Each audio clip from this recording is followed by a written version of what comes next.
bonjour à tous, merci d'être là. L'heure est venue d'un nouvel épisode de Slash Design. Merci à ceux qui nous écoutent ici, au laptop, en face de nous, et à ceux qui, à distance, vont aussi profiter de ce 5e épisode. La promesse reste inchangée sur cet épisode, 1 heure d'échange avec des passionnés, experts sur une pratique du design. Auprès de moi, Rachel, responsable pédagogique du laptop et co-animatrice de ce podcast. Bonjour. Bonjour Rachel. C'est toujours un plaisir aussi de t'avoir à mes côtés. Tu avais fait une petite pause d'ailleurs depuis le dernier épisode. Oui, j'étais aux États-Unis. Waouh. Et voilà, ça pose tout de suite les conditions de cette participation au podcast. Un petit mot sur le laptop quand même, s'il fallait décrire ce lieu qu'est le laptop qui produit ce podcast en une phrase. Alors, à l'origine, le laptop était un espace de coworking qui se trouvait dans le 19e. Et maintenant, donc, on est ici à Beaubourg. On a ce bel espace que vous voyez à l'image, si vous nous voyez à l'image, et dans lequel on organise essentiellement donc, des formations autour de l'UX. Trop bien. Aujourd'hui, on parle design conversationnel avec 2 invités qui nous font le plaisir de leur présence. Bonjour Amina. Bonjour Ambroise, bonjour Rachel, ravie d'être ici au laptop. Et nous aussi, on est ravis que tu sois là. Tu es la fondatrice de Speak UX, l'agence française pionnière dans le design conversationnel. Et nous avons aussi Hélène avec nous. Bonjour. Bonjour. Tu es consultante en UX et formatrice depuis de nombreuses années. Tu es actuellement chez Devoteam et tu es une spécialiste du design conversationnel. Ça tombe bien. Merci encore une fois d'être là. Il est temps de passer aux choses sérieuses après un jingle, parce que c'est important le jingle.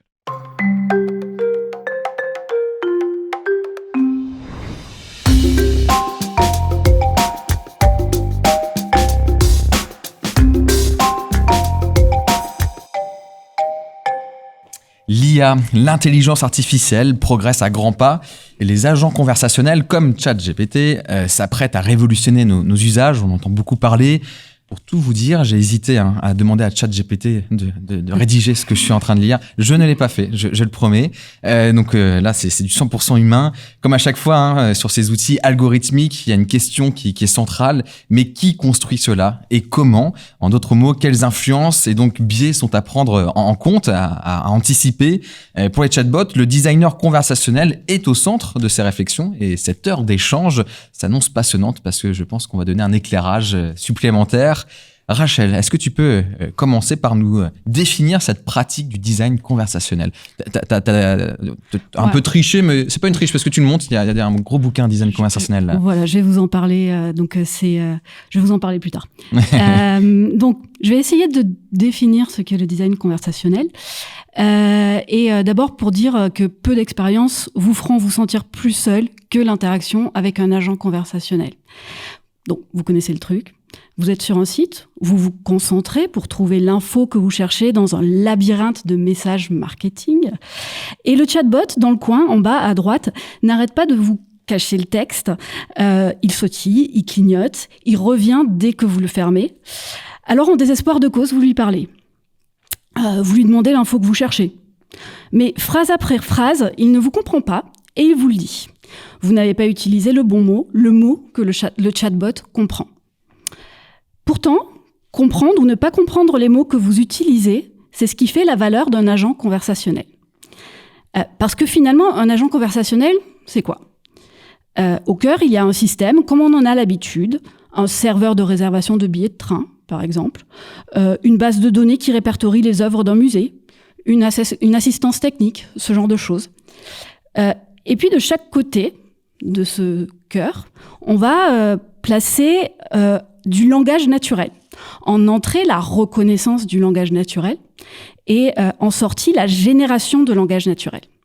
Au lieu de cliquer sur des boutons et de naviguer, on demande l'info qu'on cherche avec nos mots. Ça donne un semblant de conversation. Ça peut prendre la forme d'un chatbot en version écrite ou d'un voicebot en version vocale. Voicebot, vous savez, Alexa, Siri, Cortana, etc. Dis pas trop fort, il y a mon smartphone qui va s'allumer. C'est ça, j'hésite. Mais aussi frustrantes qu'aient pu être vos premières expériences de pseudo-conversation avec des agents conversationnels, leur magie, pour moi, tient au fait qu'ils font mentir Steve Jobs. Vous savez, cette citation de Steve Jobs qui est adorée des développeurs, qui est probablement d'ailleurs en ce moment même en signature du mail du directeur adjoint de votre DSI. J'ai vu ça. Qui dit je pense que chaque personne devrait apprendre comment programmer un ordinateur, devrait apprendre un langage informatique, parce que ça vous apprend à penser. J'ai jamais su quoi en penser de cette citation. Donc bien sûr, on comprend ce qu'il veut dire par là. Le langage informatique et l'algorithmique, c'est le langage idéal. Hein.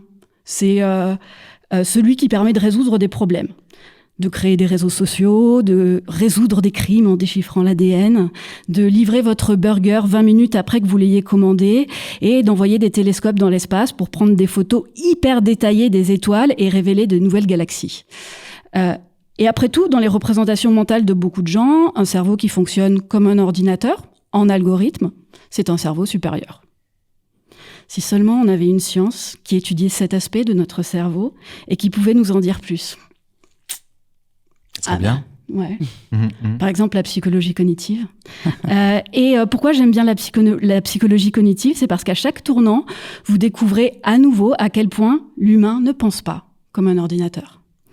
Et que demander à toute une population de penser en algorithme, c'est en empêcher une bonne partie de faire ce qu'elle fait de mieux, c'est-à-dire penser autrement, penser hors des sentiers battus. C'est pour ça que le design conversationnel existe, pour permettre aux êtres humains et aux machines de communiquer, de s'appuyer l'un sur l'autre, et que ce soit la machine qui fasse l'effort.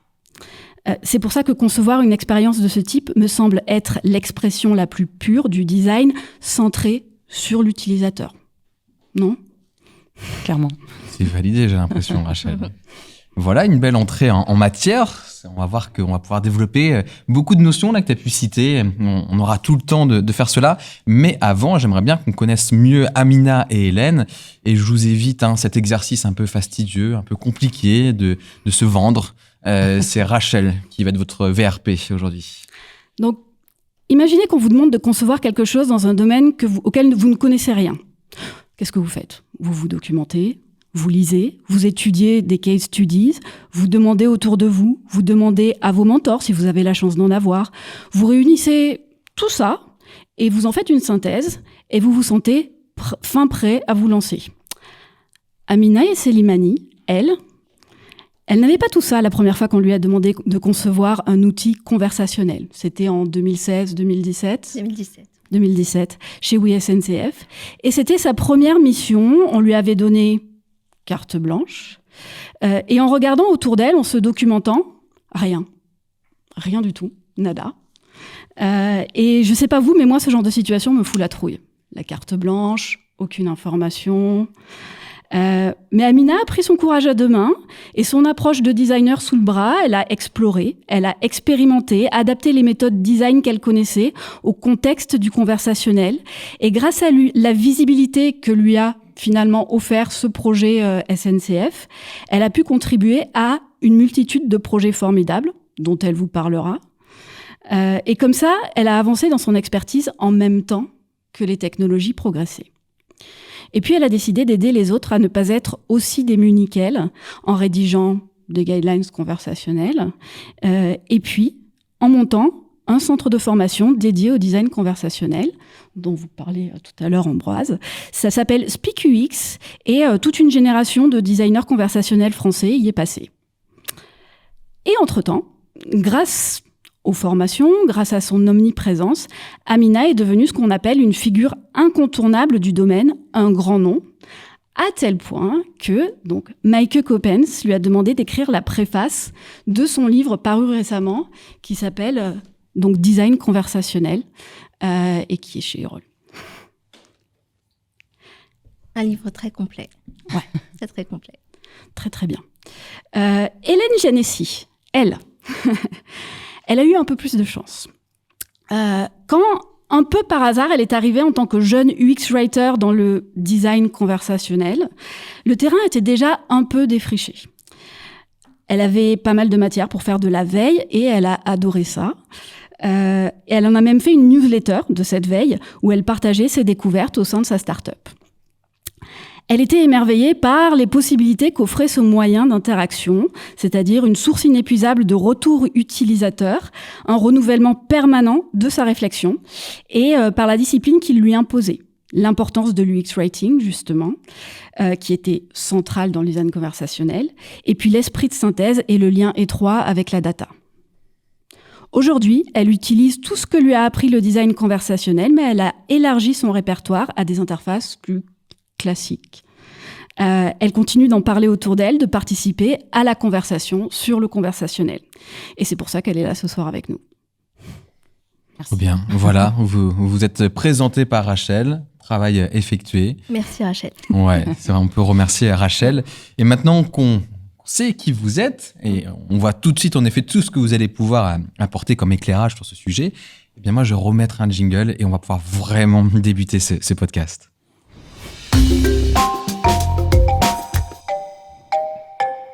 Amina, Hélène, vous allez nous aider à bien saisir ce qu'est ce métier du X conversationnel. Et pour bien se repérer, on va tenter de comprendre ensemble ce qui fait les spécificités de votre métier. Amina, au centre de votre démarche, il y a le langage naturel. Peux-tu nous définir c'est quoi le langage naturel ? Oui, au centre de la démarche, donc un UX designer conversationnel est avant tout un UX designer. Donc on a une approche conventionnelle du UX design qu'on mène habituellement sur les projets. La spécificité des projets conversationnels, c'est qu'on va manipuler une technologie qui est la technologie de la reconnaissance du langage naturel. Donc, on va concevoir des interfaces conversationnelles. Donc, on conçoit bien évidemment une expérience et ensuite, on modélise l'interface de cette expérience-là. Cette interface-là, au lieu qu'elle soit graphique et qu'on ait des interfaces où on va naviguer via la barre de navigation et via tous les liens qu'il peut y avoir dans une page d'une application, on a plutôt une interface qui est une conversation. Et la spécificité, c'est que l'input de l'utilisateur n'est pas un clic ou un comportement sur une page, ce sont tout simplement son langage naturel. Donc, la spécificité d'un projet conversationnel, c'est vraiment concevoir avec cette technologie. Donc, le langage naturel, qu'est-ce que c'est ? Donc, c'est la compréhension. Donc, on parle souvent de NLU, Natural Language Understanding. Donc, c'est la compréhension du langage naturel. Donc, c'est la faculté du bot, qui est un système, qui est un logiciel informatique, à comprendre les mots de l'utilisateur, son langage naturel. Donc, si je dis « je veux partir à Nantes », il est censé comprendre dans un contexte d'une marque de transport qu'on veut prendre un billet de train ou un billet d'avion. Donc, comment on va lier les mots de l'utilisateur à une fonctionnalité et comment ensuite le robot va nous répondre. Donc, la compréhension du langage naturel, il y a deux niveaux, il y a plusieurs choses. Il y a la reconnaissance du langage naturel, la compréhension du langage naturel. Cette compréhension-là, il faut décoder comment le système arrive à comprendre l'utilisateur et les designers ont besoin de comprendre comment se fait ce décodage pour pouvoir concevoir les bonnes questions et mener la bonne conversation. Je rebondis là-dessus. Et Hélène, justement, comment les professionnels du X conversationnel arrivent à comprendre les nuances du langage ? Parce que c'est vrai que déjà, entre deux bandes de potes, on peut avoir des mots qui sont utilisés différemment. On a du mal à se comprendre. Voilà, si je parle avec mon petit neveu, je vais avoir du mal à comprendre ce qu'il veut dire aussi. Donc, on imagine que pour un bot, tout ça, c'est pas possible. Donc, comment faire ? Clairement, il faut réussir à anticiper au maximum. C'est-à-dire qu'on va donner un set d'entraînement au bot en amont. Amina disait, je veux aller à Nantes. Je veux partir à Nantes. Justement, on va le décliner. On va lui dire, OK, on peut dire, je veux aller à Nantes. Trouve-moi un billet pour Nantes. Enfin, on va vraiment essayer de trouver des multitudes de façons de dire la même intention. C'est ce qu'on appelle des intentions.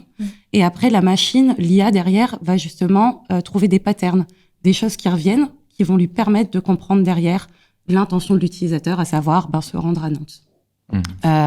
On peut essayer d'anticiper le plus possible, mais au lancement d'un bot, il y a toujours des phrases qu'on a oubliées, il y a toujours le set d'entraînement est parfois trop pauvre pour comprendre, et c'est pour ça qu'au lancement d'un bot, ce qui est bien, si on a l'occasion, c'est peut-être de ne pas l'ouvrir tout de suite à 100% du trafic, pour justement récupérer des vraies phrases de vrais utilisateurs qui vont permettre de revenir nourrir cette IA et d'améliorer la compréhension tout simplement. Après, Ambroise, tu le disais, on parle pas tous de la même façon et l'humain, parfois, va faire preuve d'ironie.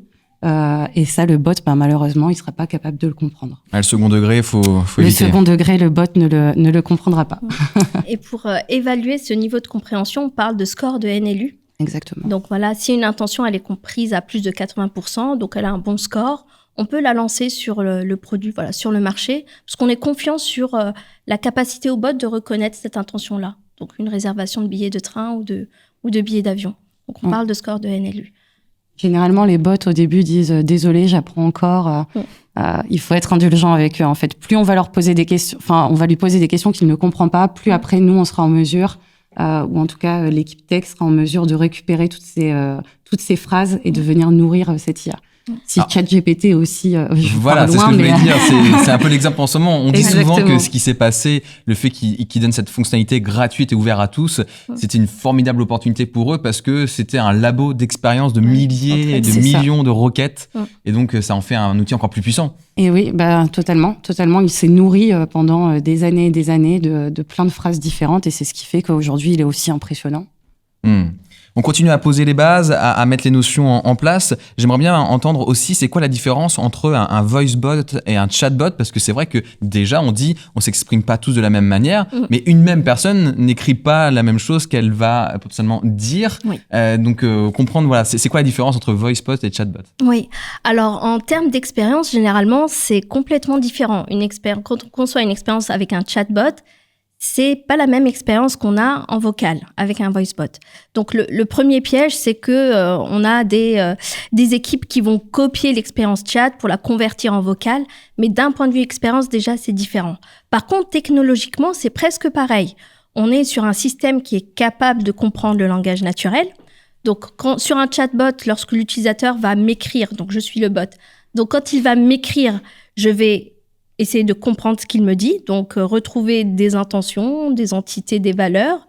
Donc, par exemple, je pars à Paris demain, je suis sur une intention de réserver un billet de vol avec une entité destination qui est Paris, parce que je pars à Paris. Donc voilà, ce décodage-là qu'on a parlé juste avant, on va essayer de le comprendre, on détecte l'intention, et puis comme une réponse a été programmée à chaque fois qu'on reconnaît cette intention, le bot va dire « Ah oui, super, très bien, voilà ce que je peux te proposer ». Le vocal, on est exactement sur la même mécanique, mais on a des briques techniques supplémentaires. On a 2 briques techniques, donc je vais rentrer un petit peu dans la technique. Deux briques techniques, je vais vulgariser parce que c'est toujours la technique d'un point de vue designer, donc ça reste quand même vulgarisé. On a une brique qui s'appelle le speech to text, une brique STT, donc qui est censée convertir les paroles de l'utilisateur en texte pour qu'ensuite ça soit traité. Cette brique speech to text, STT, elle est censée faire de la reconnaissance vocale. Donc, par exemple, si je dis « j'ai mal à ma dent », on va s'assurer qu'il va bien reconnaître « dent » D-E-N-T et pas « dent » D-A-N-S. Ça, déjà, il y a une chance que ce genre d'outil soit déjà utilisé depuis longtemps. Oui. Parce qu'on sait qu'au tout début, par exemple, la langue anglaise était beaucoup plus facilement reconnue parce que les outils venaient de pays anglophones. Oui. La langue française, ça, on l'a de moins en moins parce que ça commence à faire un petit moment que tous ces outils existent. Exactement, sauf que si jamais j'utilise un mot anglais dans mon langage, est-ce que voilà le bot est suffisamment entraîné avec toutes les données de cet écosystème-là pour reconnaître que c'est un mot anglais que j'ai utilisé? Je veux pas te trop te couper parce qu'il faut que tu gardes ma ligne de ta ligne directrice. Ouais. Mais justement, est-ce que là-dessus, il y a des sortes d'outils prêts à être utilisés? Est-ce que il y a des personnes qui ont mis en commun tout le travail qu'ils ont pu faire d'années d'expérience? Si on commence à chaque fois de zéro, c'est pas très intéressant. Comment ça se passe? Il y a les GAFA, les briques STT de Google sont très bien, étaient moins bien au début avec la langue française. On avait du mal à reconnaître certains vocabulaires français, mais pour des demandes classiques standards, on a une bonne reconnaissance. Donc, on est sur de la reconnaissance du langage naturel, pas de la compréhension. Donc, les briques des GAFA, aujourd'hui, ce que j'ai pu voir chez des startups, beaucoup réutilisent ces briques-là. C'est très rare qu'on recrée une brique speech to text. Ça existe, mais c'est plutôt rare dans mon paysage. Très bien. Donc, donc les 2 briques supplémentaires qu'ont un voicebot par rapport à un chatbot. Donc, on a la brique speech to text qui va convertir le vocal en chat, en écrit. Et du coup, le robot derrière va analyser de l'écrit. Du coup, on a une première source d'erreur. C'est-à-dire que s'il retranscrit mal, il va pouvoir mal analyser. Et du coup, des fois, on va se dire qu'il y a une erreur, mais c'est pas une erreur de compréhension, c'est une erreur de retranscription. Donc, il y a des failles au niveau de la reconnaissance vocale et pas au niveau de la compréhension. Donc, généralement, quand on a déjà un chat existant, on va utiliser le même moteur de compréhension avec le vocal, mais on va plutôt travailler la reconnaissance vocale. La deuxième brique, elle est plutôt en aval. Donc, c'est la brique TTS, donc Text to Speech. Donc, on a vu tout à l'heure que le bot avait déjà préparé sa réponse, qui a été écrite par des designers. Cette réponse-là, on va devoir la vocaliser. Donc, Text to Speech. Et du coup, on va obtenir une réponse vocale de la part du bot. Donc, voilà. Pour vulgariser, c'est le plus gros exemple de différence entre un chatbot et voicebot. Oui, on voit que ça ramène de la complexité, en effet. On va rester sur le chatbot et évidemment la question qui vient après le côté de il faut en effet retranscrire, il faut comprendre. Il y a aussi le fait après de générer des réponses et générer dans des phrases qui soient compréhensibles et sur lesquelles on n'ait pas toujours un soupçon qui s'éveille en disant tiens, là on est encore sur un robot qui a rien compris ou qui est un peu pâteau. Comment vous travaillez justement pour qu'on ait des réponses naturelles dans les interfaces, Hélène ? Alors là, c'est le rôle de l'UX Writer qui va lui-même rédiger les réponses. Et donc là, il faut revenir à l'épisode numéro, Rachel, 3 ou 2, 3 ou 3 2, je crois. Bon, ouais, remontez votre fil Apple Podcast et vous allez le retrouver. Voilà, c'est exactement, on a les mêmes règles qu'en UX Writing classique, être clair, être concis, être compréhensible, ne pas utiliser de jargon. Sauf qu'en plus, on a quelques règles bien spécifiques au conversationnel. C'est des choses toutes simples, mais éviter d'envoyer 10 bulles de réponse parce que ça va forcer l'utilisateur à scroller. C'est un peu comme notre pote relou qui nous envoie 15 messages alors qu'il aurait pu en envoyer une seule bulle. Je me sens concerné, mince. Il y en a beaucoup. Mais voilà, c'est pas envoyer trop de bulles de réponse, ne pas envoyer non plus une bulle trop grande parce que on est perdu aussi dans le flot d'informations. Donc il y a quand même une complexité de vraiment réussir à être concis. On reste dans une fenêtre de chat qui est généralement assez petite. Parfois, on doit dire beaucoup de choses aussi. Et c'est aussi essayer potentiellement parfois de rendre la conversation vivante. Quand la réponse est trop lourde, peut-être proposer ce qu'on appelle des quick replies. Donc, c'est des propositions de réponses déjà écrites à l'utilisateur pour lui permettre de rebondir et parfois de guider aussi un peu plus la conversation. Et puis, il faut aussi guider l'utilisateur dans l'utilisation du chatbot. Et ça va être l'importance de l'onboarding, de la façon dont le chatbot va avoir de se présenter pour qu'il puisse tout simplement expliquer son périmètre et qu'on n'attende pas tout et n'importe quoi de lui parce que généralement, le chatbot a un périmètre bien concis, bien concret, oui, défini, merci, oui.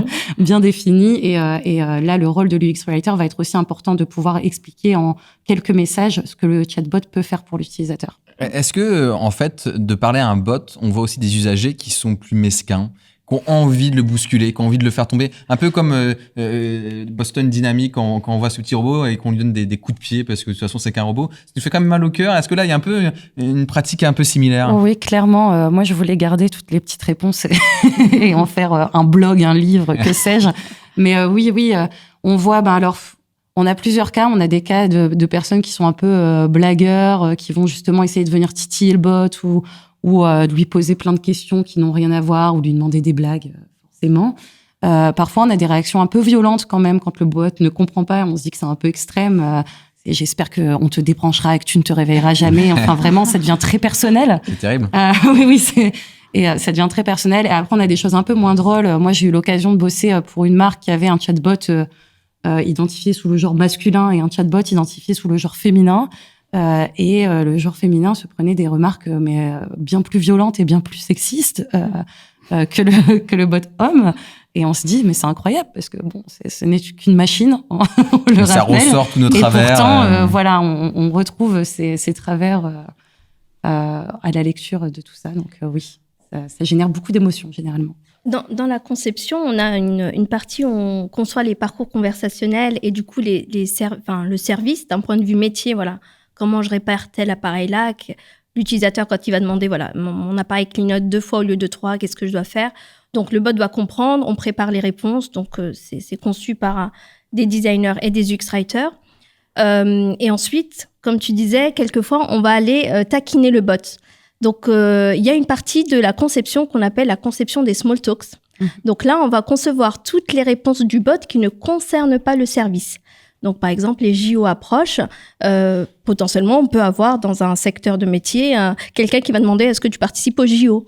Et si on a anticipé ce type de cas, on va pouvoir prévoir une réponse rigolote. Généralement, dans les small talks, c'est là où on voit un peu la personnalité du bot. Donc, on peut s'amuser un petit peu et puis montrer un petit peu les valeurs de la marque via la personnalité du bot. La personnalité du bot ou la personnalité du designer du bot? La personnalité du designer du bot qui design la personnalité du bot inspirée des valeurs de la marque. Lié un peu à cet humour et à cette personnalité, on a une question en ligne. Pourquoi est-il si difficile d'apprendre le second degré à un bot? Un enfant l'apprend avec l'âge. Est-ce que ce sera envisageable à terme? Je rajoute juste qu'il y a des adultes qui maîtrisent toujours pas le second degré. Oui, c'est un peu compliqué. Des gens remarquent que le second degré à l'écrit, c'est toujours plus compliqué aussi, même pour nous les humains, de parfois se rendre compte. Parce que si on dit super à l'écrit, en fait le bot il va vraiment comprendre qu'il a fait quelque chose de bien, il va répondre merci, il va pas comprendre qu'en fait on lui dit super parce que il a pas compris et qu'il est nul. Donc déjà il y a ce côté aussi. Comprendre le second degré à l'écrit, même pour nous, c'est compliqué. Donc, pour un bot, c'est pareil.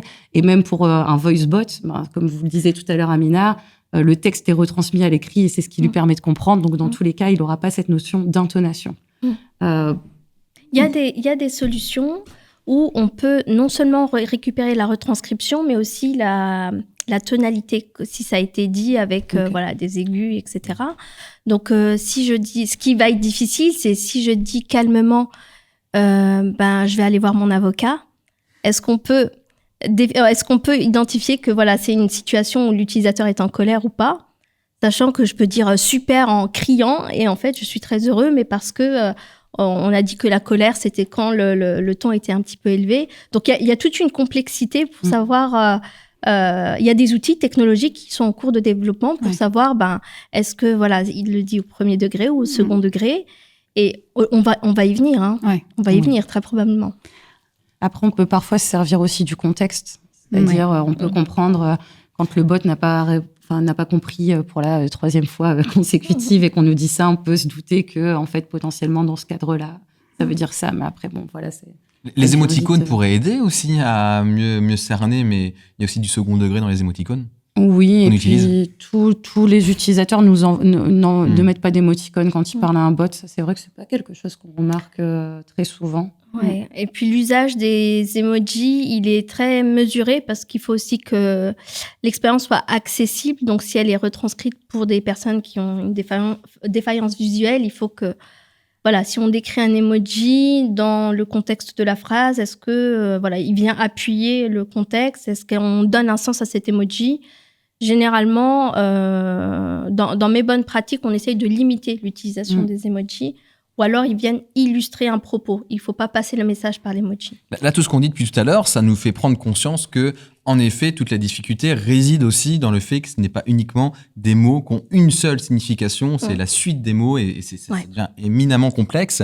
Du coup, on peut plus faire face, je pense, uniquement à des sciences dures, mais aussi à des sciences plus douces et qui seraient, pourquoi pas, la psychologie. Quelle place a la psychologie utilisateur dans votre quotidien ? Petit échange de regard, qui va répondre? Dans l'approche qu'on utilise pour concevoir des produits et des services digitaux, on a une partie qui est la recherche utilisateur. Donc, on va essayer de comprendre les besoins des utilisateurs, quel est le problème, quel est le contexte d'usage de ce service-là. Donc, on utilise énormément cet outil-là pour pouvoir concevoir l'expérience et concevoir la conversation. Donc, la psychologie, elle va être utilisée dans ce contexte-là. Et alors, assez concrètement, ça prend forme comment, une psychologie utilisateur? C'est quoi la pratique très concrète que vous avez, peut-être Hélène? En fait, j'ai envie de dire qu'avec avec un chatbot, on a de la chance parce qu'on a les utilisateurs qui viennent directement nous expliquer leurs besoins. C'est-à-dire que on n'a pas trop besoin de se torturer l'esprit à essayer de comprendre pourquoi il n'a pas fini son parcours ou pourquoi il n'a pas cliqué sur ce bouton-là. Parce qu'il arrive et il nous dit simplement je trouve pas ma feuille de remboursement. Enfin, je vous dis n'importe quoi.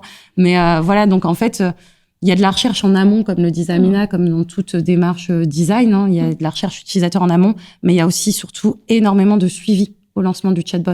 Et c'est vraiment en analysant de la conversation. Donc, il faut pas avoir peur de lire énormément de conversations. Je pense que c'est une grosse partie quand même aussi du métier, d'analyser les conversations, d'essayer de comprendre aussi, de se dire ah ok, quand un utilisateur est venu nous demander ça, généralement il nous a demandé ça après. Est-ce que la réponse n'est pas assez complète ? Est-ce qu'il faut qu'on prévoie aussi un rebond là-dessus parce que généralement c'est lié. Enfin voilà, il y a beaucoup d'analyses après. Et c'est pour ça que je disais que c'est très lié à la data. Donc il n'y a pas de méthode spécifique, c'est juste du travail. C'est juste exactement, comme dans tout, hein, généralement. Appliquer la bonne approche. Quand je parlais de recherche utilisateur, par exemple, un utilisateur qui ouvre son application bancaire pour parler au bot, pour savoir combien il me reste sur mon compte en banque.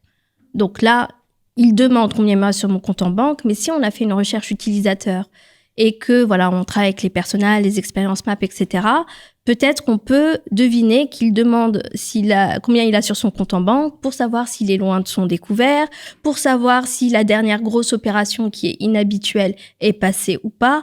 Donc, plus on en sait sur le contexte de l'utilisateur, plus on va pouvoir concevoir des réponses hyper pertinentes. Au lieu de lui dire, il reste 200 €, on peut lui dire, il reste 200 € et t'inquiète pas, le prélèvement de ton MacBook Pro est passé il y a 2 jours. Ou alors, t'inquiète pas, tu es loin du découvert. Ou voilà, si jamais tu vas être en découvert, je t'enverrai une notification. Donc là, on est face à des expériences qui sont pertinentes. Et en fait, c'est ce côté proactif du bot qui va permettre l'adoption du produit. Clairement. Et la personnalisation aussi, du coup, de savoir reconnaître qui vient nous parler. Oui. Peut-on dire que la conversation, au final, c'est un outil parmi tous les autres outils du designer qu'il a à sa disposition ? Oui. Clairement, c'est une nouvelle interface, c'est une interface supplémentaire. Comme le disait la Amina, le chatbot peut être au service du parcours, c'est-à-dire arriver au bon moment parce que l'utilisateur se pose une question. Et ça peut marcher aussi dans l'autre sens, c'est-à-dire que je vous disais tout à l'heure que l'utilisateur vient nous expliquer son problème. Et parfois, en fait, c'est tout simplement parce que, à un moment dans notre parcours sur notre site, il y a quelque chose qui est pas assez clair, il y a une information qu'il n'arrive pas à trouver. Et donc, ça marche dans les deux sens. C'est le chatbot au service du parcours, mais aussi dans l'autre sens, c'est comment, avec les retours utilisateurs récupérés par le chatbot, on peut améliorer notre parcours pour éviter que l'utilisateur ait besoin de venir nous poser la question. Et c'est là que c'est un outil hyper puissant aussi. Ouais. Donc, c'est une interface, c'est des nouvelles interfaces. L'interface conversationnelle, c'est une interface comme interface mobile, comme interface graphique, par exemple. Et on a des nouveaux modes d'interaction qui est l'interaction en langage naturel. Ça, c'est aussi un nouveau mode d'interaction. Donc, au lieu d'interagir avec des mouvements, avec du clic, avec du swipe, là, j'interagis avec mon langage naturel. Donc, c'est un nouveau panel, ça enrichit le panel d'outils qu'on a pour proposer des bons services et des bons produits. Allez, on clôt cette première partie. Je pense qu'on a quand même bien posé les bases. On va aller s'intéresser aux cas d'usage qui fonctionnent bien et pourquoi ça fonctionne bien.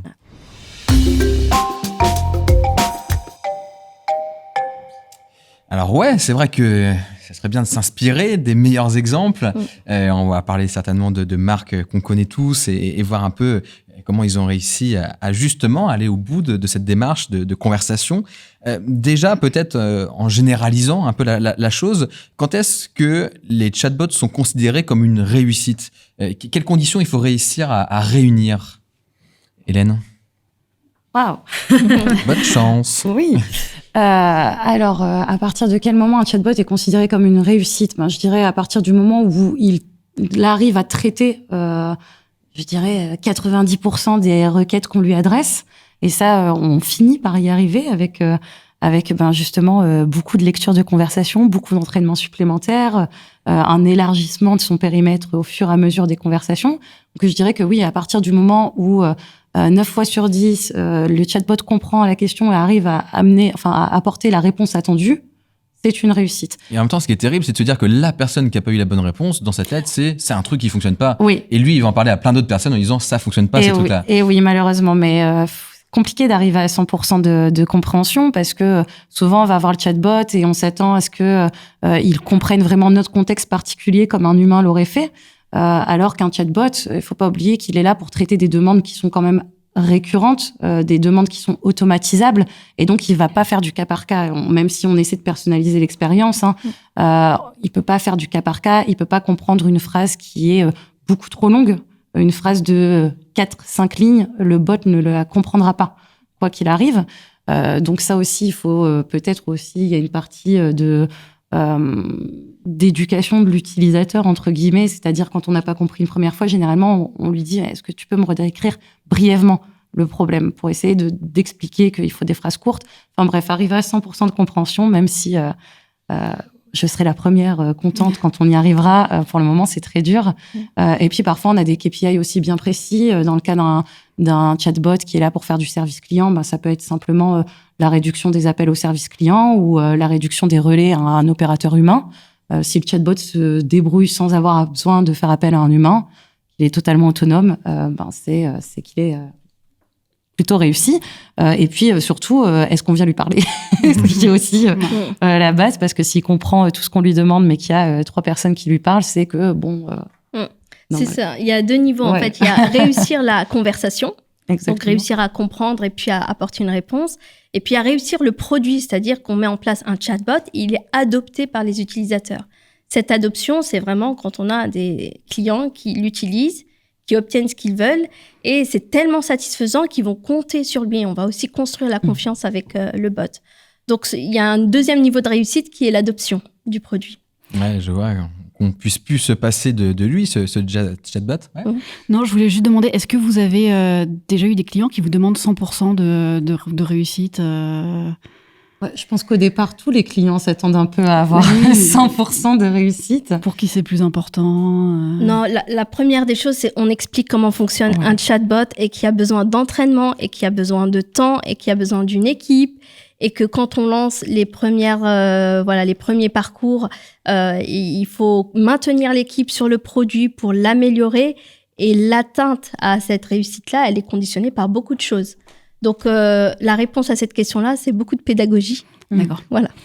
Beaucoup de pédagogie, mais j'aimerais bien qu'on reste là, d'ailleurs, sur ce sujet d'entraînement. Comment ça se passe, pareil, étape par étape, très concrètement? Comment vous mettez en place un pattern d'entraînement pour le chatbot?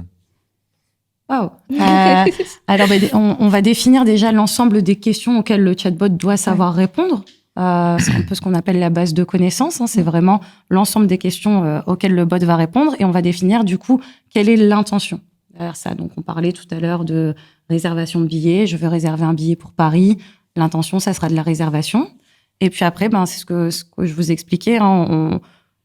Parfois la mano, parfois on organise des après-midi de travail où on mobilise toute l'équipe en disant allez, trouve-moi 30 façons de dire ça, toi aussi.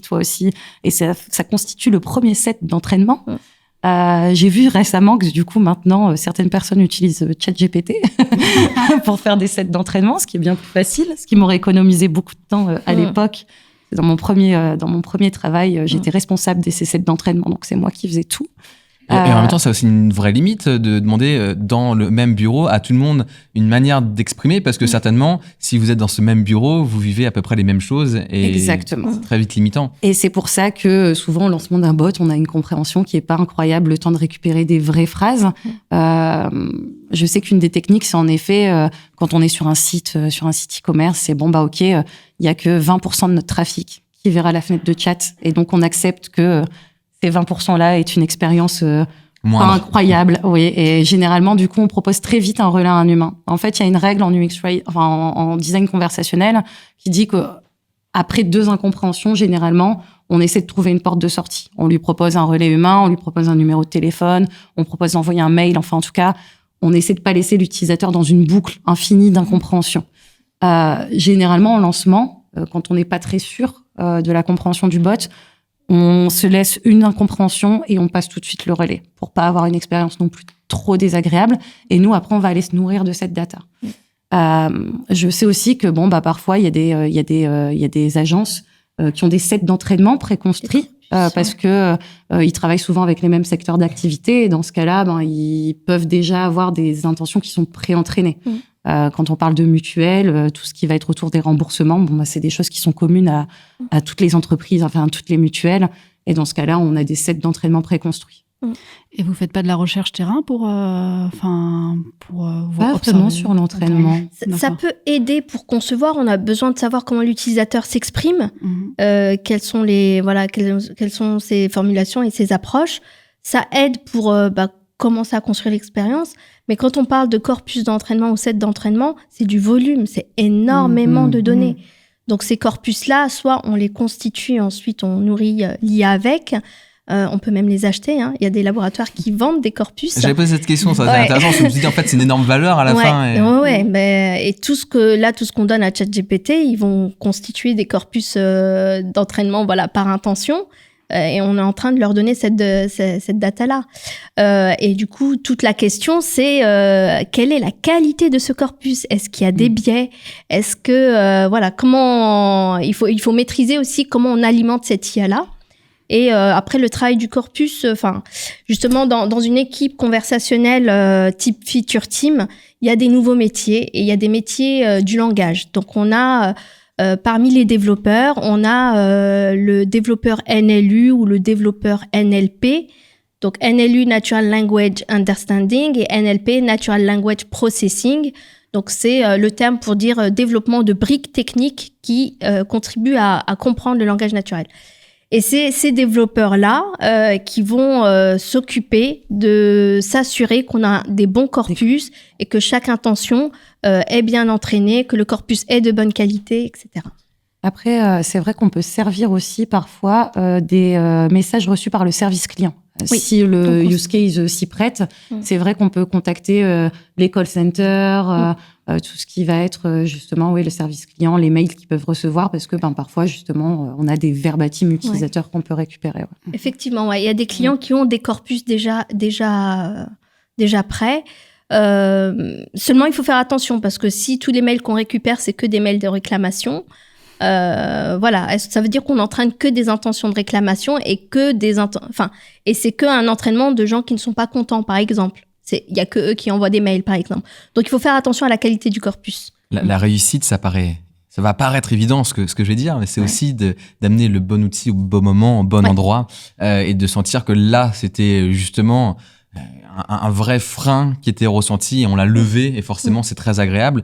Quand on a préparé ce podcast, vous m'avez parlé d'un exemple et j'aimerais bien que vous le partagiez à tous ceux qui nous écoutent, celui du chirurgien qui est en train de travailler. Oui, alors avant de partager cet exemple, je voulais juste partager chez SpeakUX, on a 3 piliers pour garantir l'adoption d'un chatbot ou d'un voicebot.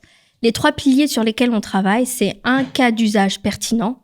Donc il faut qu'on s'assure qu'on identifie bien le problème et que l'interface conversationnelle est la meilleure manière de répondre à ce problème-là. Voilà, il ne faut pas faire de forcing. Donc, trouver le bon cas d'usage, ça, c'est 50% du travail, en réalité. C'est le plus dur. Le deuxième pilier, c'est la personnalisation de l'expérience. Donc, les interfaces conversationnelles, leur spécificité, les bénéfices de cette interface, c'est l'instantanéité, la capacité à comprendre le langage naturel, aussi instantanément, et du coup à apporter une réponse instantanément, et le fait que ce soit un canal où on est sur un tunnel d'expérience. Et normalement, cette conversation, elle est unique pour chaque personne. Donc, on tend à personnaliser au mieux l'expérience. Et aujourd'hui, on a énormément de données sur les utilisateurs. Voilà, si je demande à rentrer à Paris demain en avion, s'il connaît mes habitudes, il va peut-être me proposer en priorité des horaires qui sont liés à mes habitudes. Et ça, dans la conversation. Donc, normalement, dans toutes les interfaces, on a ce type d'expérience-là. Mais le conversationnel, pour qu'il y ait de l'adoption, il faut absolument qu'il y ait de la personnalisation. Donc, on tend vers ça. Deuxième pilier, donc, c'est des expériences personnalisées. Et le troisième pilier, c'est une NLU performante. Donc, voilà, il faut s'assurer que technologiquement et techniquement, ça suit. Parce que si on passe plus de temps à essayer de se faire comprendre que d'obtenir sa réponse, on tue la magie du produit et on n'aura pas d'adoption. Donc voilà, c'était juste une introduction. C'est bien, ça va nous donner le logiciel pour comprendre maintenant pourquoi aussi les exemples qu'on va citer, certainement, ont réussi. Oui, le bon cas d'usage, c'est difficile. Aujourd'hui, il n'y a pas beaucoup d'exemples de success stories sur le vocal, dans le domaine du vocal, parce qu'on n'a pas encore trouvé les bons cas d'usage. Donc il y a... moi j'ai eu la chance d'accompagner une start-up qui travaillait sur une solution pour les blocs opératoires. Et une des solutions qui a été conçue, c'est apporter au chirurgien pendant sa chirurgie un assistant vocal qui va l'assister durant toute son opération, sa manipulation chirurgicale. Et là, on a l'interface vocale qui est très pertinente parce que le chirurgien a les mains occupées. On a dit tout à l'heure, Hélène l'a dit tout à l'heure, que généralement le bot, un des avantages, c'est qu'il répond à des questions récurrentes qui reviennent très très souvent, pour lesquelles peut-être un humain ne va pas apporter une super valeur ajoutée. Donc, par exemple, à quelle heure ferme le carrefour en face du laptop ? Voilà, mobiliser un humain pour me donner cette donnée, si elle est inscrite quelque part, on peut se dire que on peut l'automatiser. C'est le bot qui me donne cette réponse. Donc, répondre à des questions qui sont très souvent posées. Donc, par exemple, le chirurgien va avoir un certain nombre d'informations à collecter pendant son opération. Au lieu de mobiliser une assistante médicale qui est occupée à faire autre chose pour aller sur l'ordinateur et chercher les informations, ça va être le bot qui va transmettre ces données. Donc, on a un use case où voilà, les mains sont occupées, on a des sujets d'automatisation et puis on a aussi un objectif qui est le chirurgien, à la fin de l'opération, il a besoin de faire son compte rendu post-opératoire pour raconter comment s'est passée l'opération. Donc ça, c'est obligatoire pour les chirurgiens, les radiologues, etc. Et un des points de douleur, c'est que des chirurgiens, quand ils passent 4, 8, 10 heures en salle d'opération, à la fin, ils sont exténués. Ils sont fatigués, ils se rappellent pas de tout ce qui s'est passé pendant les 10 heures. Il y a même des opérations qui durent 24 heures et ils sont censés donner un compte rendu. Donc là, le point de douleur, c'est comment concevoir un rapport, donc un compte rendu post-opératoire de qualité. Et du coup, le service qui a été pensé, c'est pendant que le chirurgien fait son opération, il va confier au bot tout ce qu'il est en train de faire.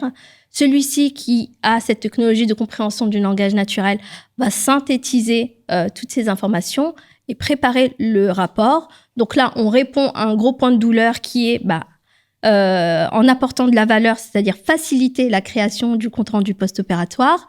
Et en plus, on a mis en place un peu d'automatisation pour alléger le travail des assistantes médicales.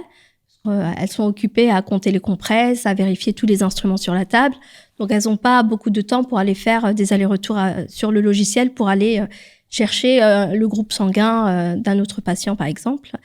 Et du coup, le vocal est super pertinent parce que le chirurgien a les mains occupées et du coup, c'est la meilleure manière d'utiliser Et ça nous amène directement à un autre sujet qui est très lié à cela, c'est l'adoption de l'outil par l'utilisateur. Alors là, pas l'utilisateur, en effet, qui est en lien avec ce voicebot ou ce chatbot. Par exemple, je suis à la place du médecin, je me dis, OK, je dis tout ce que je fais étape par étape. Mais si je fais une erreur et que je me rends compte qu'après, en effet, j'aurais pas dû commencer par cette étape-là. Et peut-être il va se dire aussi, je peux encore me protéger quand je fais mon rapport après, parce que rien n'est enregistré. Alors que là, maintenant, je me mets en danger beaucoup plus. Bon, c'est terrible, c'est pas très éthique ce que je dis, mais c'est aussi une réalité. Et du coup, ça peut aussi créer un rejet. C'est des choses qu'on peut observer, ce genre de réflexion. Oui, mais ça dépend qu'est-ce qu'on propose à l'utilisateur. Est-ce qu'on lui propose de déléguer la génération de son compte rendu post-opératoire ou est-ce qu'on lui propose un outil qui l'aide à lui faire son compte rendu opératoire? Si la promesse et l'onboarding là est super important pour expliquer le rôle du bot, si c'est un outil qui aide et qui synthétise, ça veut dire que c'est toujours la responsabilité du chirurgien de relire, revérifier, échanger les étapes, etc. Donc la promesse, il faut faire très attention à la promesse. Et l'adoption, des fois, c'est parce qu'il y a vraiment un décalage entre la promesse et la réalité. Donc on nous promet une expérience magique et en fait, dans les faits, c'est pas du tout ce qui se passe. Et quand on crée ce décalage-là, on tue la crédibilité. On renforce pas du tout la crédibilité avec ce type de produit-là. Et c'est valable partout, au final. Partout. C'est partout. C'est un peu comme les réseaux sociaux et leur promesse de relier les personnes entre elles, de vivre des beaux moments. Puis après, on voit le problème avec la vie privée et comment sont utilisées les données. C'est magnifiquement bien fait. Voilà. Est-ce que tu as un autre exemple, par exemple, à nous partager, Hélène? On avait parlé un peu d'Air France, du service client ou d'autres qui te viennent à l'esprit? Oui, en effet, après les use cases réussis, comme on le disait tout à l'heure, c'est les demandes récurrentes et c'est surtout amener une réponse rapide. Parfois, il faut aller fouiller dans des FAQ interminables pour avoir sa réponse. Et en effet, l'exemple d'Air France, moi, quand je suis arrivée dans ma première entreprise, il travaillait sur le chatbot de Air France et il y avait un use case qui était super parce qu'il expliquait toute la politique de bagages. Est-ce que je peux emmener mon lisseur en cabine? Est-ce que je peux voyager avec ma planche de surf à Hawaï? Et puisqu'en fait, c'est des choses... donc déjà, il y a des spécificités entre les différentes compagnies. Donc, on doit toujours vérifier si finalement Air France accepte qu'on a le lisseur en cabine ou pas.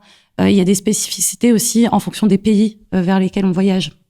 La planche de surf, elle peut voyager en soute pour aller à Hawaï, mais elle peut pas voyager en soute pour telle autre destination. Qu'importe, est-ce que mon chien, il va devoir aller en soute ou est-ce qu'il va devoir aller en cabine? Bon, ça dépend de son poids. Enfin bref, il y a énormément de spécificités. Et chercher tout ça dans une FAQ, ça peut vite être hyper chronophage pour l'utilisateur. Donc là, c'est bien plus simple. On arrive, on pose notre question, le bot nous comprend parce qu'en plus, c'est un use case bien précis. On n'a pas demandé au bot de tout comprendre, on lui a demandé de comprendre la politique de bagage. Et là, forcément, c'est une success story parce que c'est utile, le bot comprend, et puis il traite énormément de conversations. Mais à l'inverse, peut-être aussi parler des exemples qui ne fonctionnent pas. On a tous en tête ce bot qui est devenu antisémite très, très, très rapidement, malheureusement, qu'on a laissé emmagasiner toutes les infos qu'il y avait sur Internet. Peut-être nous reparler de cet exemple? Oui, là, c'est un cas bien spécifique parce que en plus de comprendre le langage naturel, il devait en générer, un peu comme ChatGPT au final. Il génère un langage, donc il génère une réponse. Et là, forcément, il n'y a pas de contrôle non plus humain derrière. Contrairement au chatbot, je le disais, c'est les UX writers qui génèrent les réponses. Donc, normalement, on n'a pas de cas comme ça. Mais là, donc déjà, il devait générer les réponses. Et en plus, il devait apprendre de ce qu'il voyait. Et on lui a donné le pire endroit pour apprendre, à savoir Twitter. Et quand même, je veux dire, c'est pas ce que l'humanité a fait de mieux, Twitter. Et du coup, oui, il est devenu très vite raciste, antisémite. Voilà. Après, c'est parce que tout le monde s'est amusé aussi avec lui. Ils ont un peu donné le bâton tendu le bâton pour se faire battre, parce que forcément, il y a eu plein de petits malins qui sont allés lui dire des choses horribles pour justement biaiser son entraînement. Encore une fois, c'est l'importance de l'entraînement derrière. On l'a envoyé dans le mur en quelque sorte. Oui. On va bientôt passer à la troisième partie, mais je sens que Non, Rachel...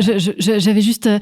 si j'ai l'impression, donc les deux cas success stories que vous nous citez, il y a un vocabulaire assez limité, un champ lexical assez limité, alors que c'était Watson, c'est ça? Watson, c'est plein de thèmes différents et plein de champs lexicaux différents, plein de voilà. Ce qui marche pas généralement, c'est quand on veut faire un bot qui veut répondre à tout, qui veut tout faire, qui veut remplacer toute la FAQ.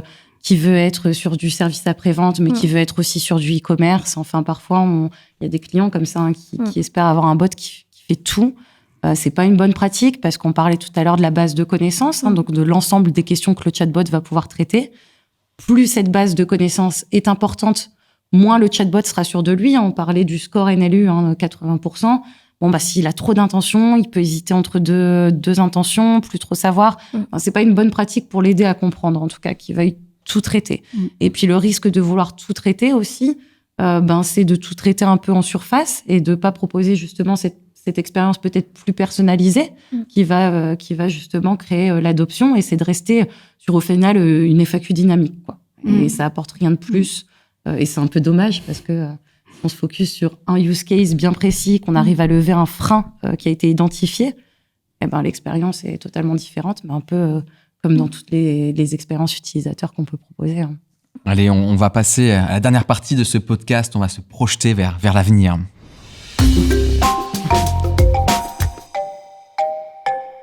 Un peu de perspective, un peu de prospective même, tiens, allons-y. On va peut-être commencer par le truc auquel on peut pas passer à côté en 2023, et on a déjà un peu parlé ensemble, ChatGPT, c'est la sensation de cette année. En fait, je crois qu'il y avait un fantasme énorme autour du chatbot et autour de l'assistant personnel qu'on a tous en tête avec Iron Man et son assistante, et qu'on voulait retrouver peut-être déjà dans Siri, dans Alexa, et au final on se rendait compte que non, on n'y était pas encore du tout. Et là, ça y est, on touche presque cela du bout du doigt. Alors vous, avec votre regard d'UX designer, est-ce que vous vous dites super, c'est une formidable avancée, ils ont été très forts et ça va nous permettre nous aussi d'avancer encore plus vite, ou est-ce que vous vous dites ce sujet il est monté un peu en épingle, ça mérite pas autant? Ouais. Alors, tu disais tout à l'heure comment réussir une expérience conversationnelle ou un produit, ou comment réussir le développement d'un produit. Parmi les critères de réussite, on a avoir énormément de connaissances et de la connaissance structurée, et puis un très bon set d'entraînement. Donc, c'est tout ce qu'a ChatGPT. de la connaissance structurée, avec des intentions super bien entraînées. Donc, n'importe qui demande n'importe quoi, on est capable d'obtenir une réponse. ChatGPT, sa force, c'est la synthèse. Il est capable de synthétiser de l'information en grand nombre. Donc, il n'est pas là pour vous donner la bonne réponse. Il est là pour synthétiser, parmi toutes les réponses qu'il a vues, celle qui va ressembler à la tendance de ce qu'il a vu. C'est comme le bon pote qui arrive à reformuler le problème qu'on rencontre dans sa vie. On se dit, mais ouais, tu me comprends, waouh, ça fait tellement bien. Il n'a pas forcément apporté beaucoup de réponses, mais il a su le synthétiser et reformuler comment le problème se posait à nous, quoi. C'est de la synthèse, tu l'as rajouté. Oui, c'est de la synthèse. Non, mais moi, un peu comme tout le monde, je pense que je suis quand même assez impressionnée par les capacités de compréhension et de génération après de réponses de ChatGPT. J'ai passé beaucoup de temps à m'amuser avec lui aussi, lui parler. Il va bien.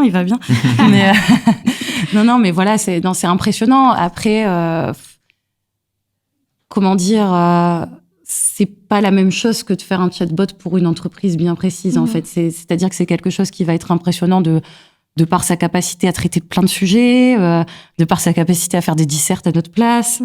Voilà, c'est impressionnant. C'est techniquement impressionnant. Oui, c'est ça. Mais est-ce que c'est pertinent? Est-ce que les réponses, elles ont été conçues par un designer spécifiquement pour ma situation, en apportant la réponse que moi j'attends? On n'y est pas encore là. Donc Est-ce qu'il y a besoin d'un designer? Demain, il y a toujours besoin d'un designer. Il y a toujours besoin d'un designer pour penser l'automatisation. Mais effectivement, demain, on espère demander à ChatGPT son avis sur mon portfolio. Donc là, il n'a pas de la connaissance qu'il doit me retransmettre. Là, on va lui demander de réfléchir. Et comment réfléchir, comment comprendre le besoin et comment générer de la connaissance. En fait, c'est ça qui manque, mais on tend vers ça. Dès qu'on aura des IA qui vont générer de la connaissance, là, ça va être intéressant. Et le designer, son métier va pivoter. Il va peut-être designer autre chose. Il va pas designer l'interface, parce que maintenant, l'interface, il y a des outils qui permettent d'aider à... Enfin, on le voit, même quand on veut faire des maquettes en wireframe ou graphique, il y a de plus en plus d'outils qui nous aident à concevoir et peut-être à... oui. Ouais. C'est des outils que les designers doivent s'emparer pour mieux penser les services et les produits. Oui.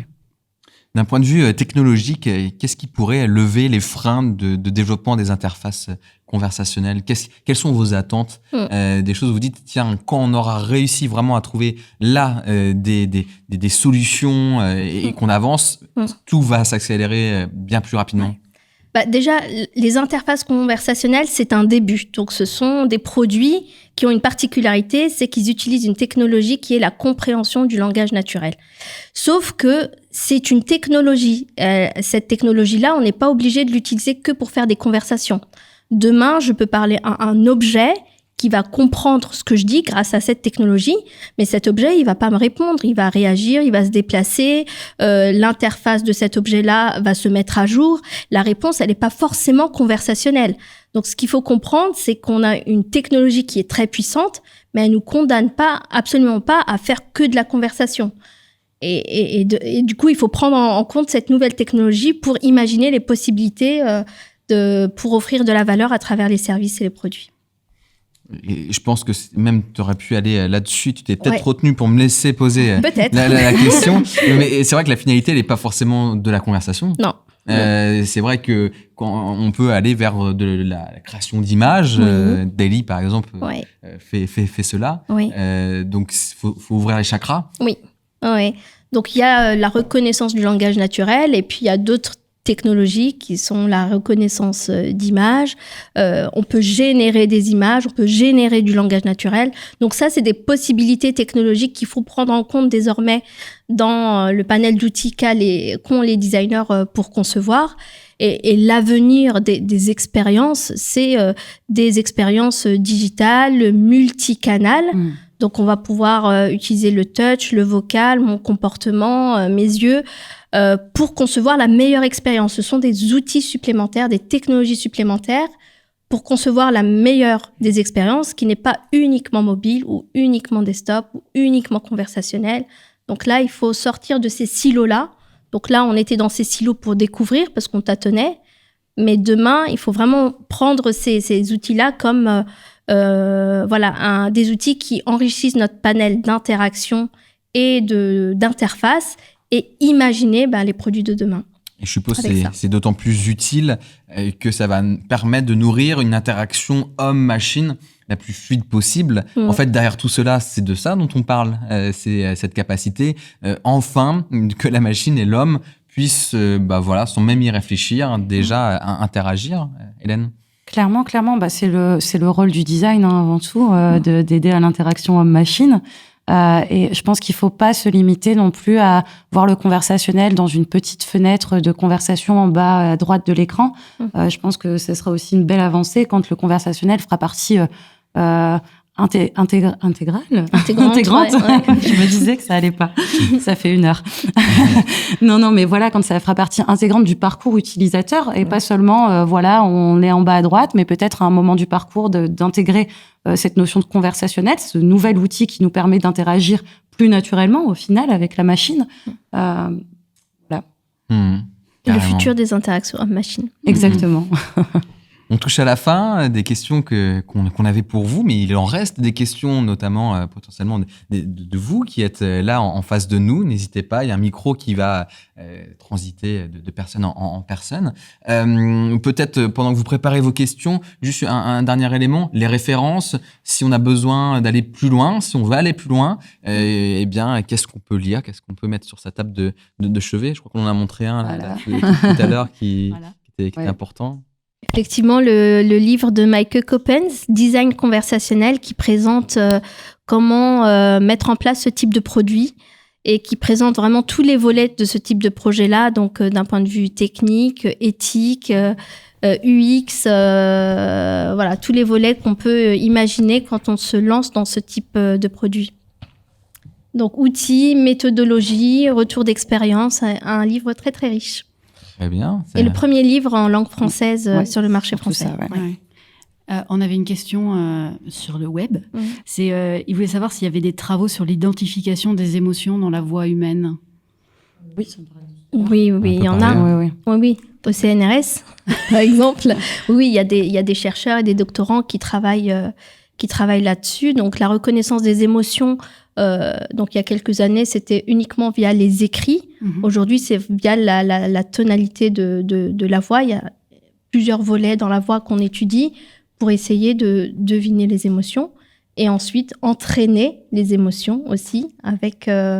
c'est le même principe, il va falloir un corpus de données pour pouvoir entraîner les émotions et puis viser la réussite d'une reconnaissance d'une émotion uniquement via la voix, sans la partie sémantique. Est-ce que ça va être aussi difficile que de identifier des émotions sur un visage Moi, j'ai vu des travaux assez avancés. Ouais. Ça devrait pas tarder à rentrer, on va dire, dans les usages des designers. Mais il y a vraiment, il y a l'analyse acoustique, il y a l'analyse sémantique. Donc, l'analyse sémantique, on est assez avancé. L'analyse acoustique, il y a des travaux qui sont menés là-dessus. Et puis, le mix entre les deux. Donc, si je dis calmement, je veux voir mon avocat, est-ce qu'on est capable de comprendre que je suis énervée, par exemple? Est-ce qu'on a des questions, alors, parmi vous? Ouais, on va pouvoir passer le micro pour que tout le monde entende, même les auditeurs à distance. Comment vous parvenez à pallier au côté irritant des bots? C'est-à-dire le fait qu'ils ne te comprennent pas, par exemple? Non, le fait qu'ils interviennent, en fait. Le fait qu'ils existent, tout simplement. C'est vrai qu'on a des réfractaires au chatbot. Parfois, on a des personnes qui ne posent même pas, qui ne font même pas l'effort de poser une question, qui disent tout simplement passez-moi un humain. Il faut être capable aussi de pouvoir répondre à ça et de ne pas imposer l'usage du chatbot.